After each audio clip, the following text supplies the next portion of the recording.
রিশাদ, তুই পারবি, চেষ্টা চালিয়ে যা, তোর দ্বারাই সম্ভব দলকে জিতিয়ে আনা। ক্যাপ্টেন শান্তর মুখে এমন কথা শুনে রীতিমতো জ্বলে উঠেছিলেন রিশাদ হোসেন। এমনটাই জানিয়েছে ম্যাচ শেষে রিশাদ হোসেন নিজেই। নেদারল্যান্ডসের বিপক্ষে গুরুত্বপূর্ণ ম্যাচে গতকাল 25 রানের জয় পেয়েছে বাংলাদেশ দল। আর এমন জয়ের ফলে সুপার 8-এর পথ অনেকটাই নিশ্চিত হয়ে গেছে টাইগারদের।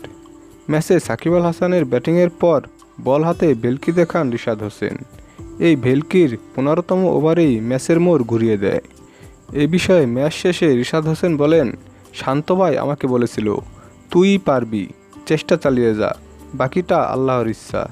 তিনি আরও বলেন, যখন বোলিংয়ে আসি চেষ্টা করি দলের জন্য কিছু করতে, সেটা উইকেট নিয়ে হোক কিংবা ডট বল দিয়ে। আমরা শুধু চেষ্টাই করে যাই, বাকিটা আল্লাহর ইচ্ছা।